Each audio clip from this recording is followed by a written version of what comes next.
सुप्रिया शिने जी, राज्यवर्धन जी जो कह रहे हैं उसका भी जवाब दीजिए कि क्या अपने अपनी सुविधा के लिए और भ्रष्टाचार के आरोपों से बचने के लिए ही ये कुनबा साथ आया है, ये आरोप है उनका।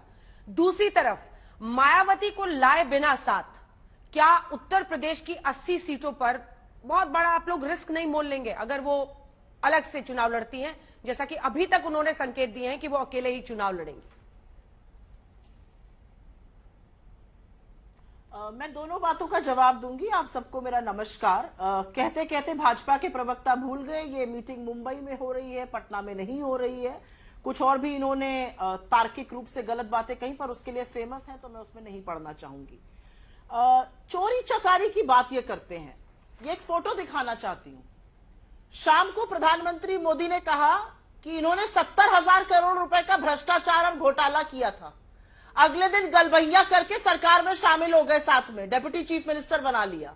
तो यहां पर मुझे मत बताइए कि आप कितने दूध के धुले हैं। एक और फोटो है, 38 लोगों के साथ उस व्यक्ति को फोटो खिंचानी पड़ी जो कहता था एक अकेला सब पर भारी, और इसलिए खिंचानी पड़ी क्योंकि इंडिया के गठबंधन से घबरा गए, बौखला गए। और क्यों बौखला गए मैं बता देती हूं। मैं तो इन शख्स से पूछना चाहती हूं, इंडिया का नाम सुनते हैं, सेना में सर्व कर चुके हैं, आपने तो ओलंपिक में एक मेडल भी जीता है। इंडिया का नाम सुन के आंखों के सामने क्या आता है?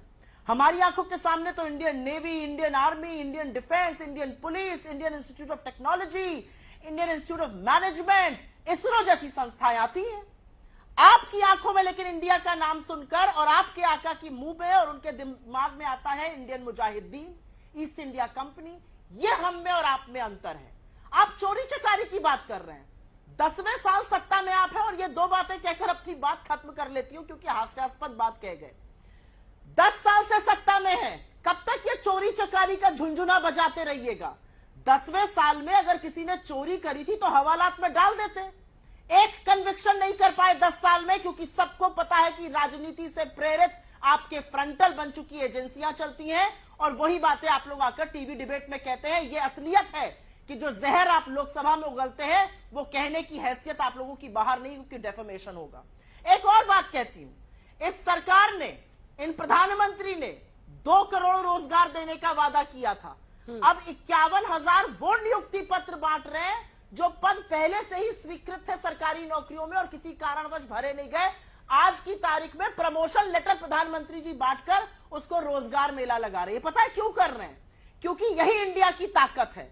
हम रोजगार पर, हम महंगाई के खिलाफ, हम मणिपुर के साथ, हम हर उस चीज पर खड़े होते हैं जो इस देश के लोगों को अफेक्ट करती है। ठीक है। ये लोग किसके साथ खड़े होते हैं?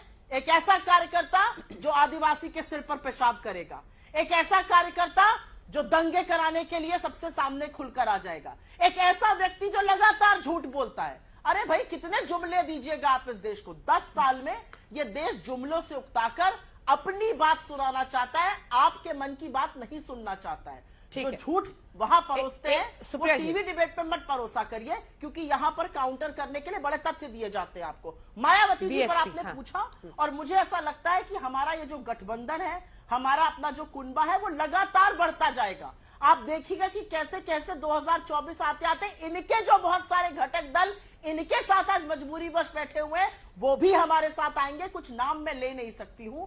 मायावती बहन जी बिल्कुल एक सशक्त चेहरा है उत्तर प्रदेश में, उनकी राजनीति लंबी रही है। और मुझे ऐसा लगता है कि एजेंसीज के प्रेशर में वो भले अभी खुल के सामने ना आए, लेकिन हर वो व्यक्ति जो दलितों, वंचितों, शोषितों, संविधान की बात करना चाहता है, वो भारतीय जनता पार्टी के साथ किसी कीमत पर खड़े नहीं हो सकते। अगर खड़ा होना होता तो खड़ी हो जाती यहां पर, लेकिन नहीं खड़ी हुई, क्योंकि उनको पता है कि दलितों के ऊपर अत्याचार भारतीय जनता पार्टी करती है। राज्यवर्धन जी, एक बार आप जवाब दे दीजिए सांसद जी, उसके बाद जाएंगे अगले मेहमान के पास। आप पर तो पूरी बौछार हुई है। जी जरूर जरूर। सबसे पहले मुझे भी दे दीजिएगा काउंटर। जी वो लग रहा है ये देखिए, ये राजस्थान के आंकड़े रेप्स के, ये एनसीआरबी के डाटे हैं जो राजस्थान सरकार ने दिए हुए हैं। इसमें क्लियरली 6,000 का आंकड़ा पार है, 6,000 का आंकड़ा पार, जबकि आपके किसी भी राज्य के अंदर इतना नहीं है। और आपके मुख्यमंत्री यहां बोलते हैं कि महिलाएं सुरक्षित हैं। यह है असलियत आपके राजस्थान की और कांग्रेस सरकार की। जहां जिम्मेदारी है कांग्रेस सरकार की, वहां पर आपने इस तरह का काम करा हुआ है। और जहां पर भारतीय जनता पार्टी है वहां पर आप बड़े बड़े नारे देने की कोशिश करते हैं। जहां तक बात रही इंडिया नाम की, तो जो जो नाम बदनाम हो चुका है आप उस नाम को छोड़कर नए नाम लेने की कोशिश कर रहे हैं। यूपीए तो इतना बदनाम हो गया, उसके बाद आपने इंडिया, क्योंकि इंडिया की छवि बना दी प्रधानमंत्री मोदी जी ने, तो इंडिया का नाम ले लीजिए। आपको एक और बात बताता हूं, यहां पर आपके जो मुख्यमंत्री हैं राजस्थान में, उन्होंने घोषणा शब्द ही छोड़ दिया है। इंडिया नहीं था, क्योंकि घोषणा वीर हो गए हैं वो, घोषणा शब्द छोड़ दिया है। और अब वो बोलते हैं मैं घोषणा नहीं, मैं गारंटी देता हूं। क्यों? क्योंकि प्रधानमंत्री जी बोलने लगे ना, ये मोदी की गारंटी है जो देश में विकास हो रहा है, तो घोषणा शब्द ही छोड़ दिया। ये तो कांग्रेस की रीति रही है, जो अच्छा कर रहा है उसको वहां से लूट लो। ये जो करप्शन की पूरा कर लेने दीजिए, मैं जवाब दूंगी। करप्शन की बात इसलिए कर रहा था क्योंकि ये आपकी नीति रहती है, आप हमेशा से करप्शन करते आए हैं, वही आप करेंगे। आपके प्रधानमंत्री बोलते थे कि 15 पैसे ही नीचे भेज सकता हूं, बाकी तो सारे चोरी हो जाते हैं। लाचार थे आप, तो कुछ कर नहीं सकते थे। आज की तारीख में नवा वर्षगांठ है जनधन खाते का, आज बधाई हो आपको, आज जनधन खाते की नवी वर्षगांठ है। आज के दिन जो 9 वर्ष पहले प्रधानमंत्री मोदी जी ने निर्णय लिया ना, उससे सीधे बैंक के खाते में पैसे जाते हैं, बिचौलिए खत्म हो गए। आपको तो धन्यवाद देना चाहिए। आज राजीव गांधी जी की तस्वीर के सामने खड़े होकर नमस्कार करिएगा और बोलिएगा जो तकलीफ आपको हो रही थी वो तकलीफ मोदी जी ने दूर कर दी। तो नाम बदलने से नहीं होता। घोषणाओं को अब गारंटी बोलने लगे यहां पर, और यूपीए बदनाम हो गई तो इंडिया का नाम हो रहा है, तो इंडिया ले लिया। आपने जो इंडिया लिया ना, उसमें आप ही ने खड्डे कर रखे हैं, I.N. वो सब, ठीक है, समझ में आया आपको? ये है आपकी, आप कितना ही यहां टीवी पे बोल लीजिए, लेकिन असलियत वही है कांग्रेस सरकार की। अभी मैंने आपको दिखाया किस तरह से यहां पे राजस्थान के अंदर रेप ही रेप हो रहे हैं। आप तो महिला हैं, आप कम से कम आपको तो समझना चाहिए। क्या आपने कभी किसी को बताया कि आप प्रवक्ता हैं? आपको शर्म आती है जब इस तरह के आंकड़े दिखाई जाते हैं? ये जो आंकड़े दिखाई जाते हैं, आप बताइए कि आपको शर्म आती है? आप महिला हैं। यहां पे सबसे ज्यादा बच्चियों के साथ रेप होता है राजस्थान के अंदर, सबसे ज्यादा, और ये आप ही के राज्य के आंकड़े हैं, राजस्थान के आंकड़े जो राजस्थान ने दिए। आप आएंगी मेरे पास? ठीक है, जवाब दे दीजिए, उसके बाद मैं जाऊंगी अन्य मेहमानों के पास। आएंगे आपके पास टीवी डिबेट, आपके पास टीवी डिबेट में बहुत आएंगे, लेकिन सरकार में आने का मौका नहीं मिलेगा आपको, जनता ने तय कर लिया है। ठीक है, सुप्रिया जी।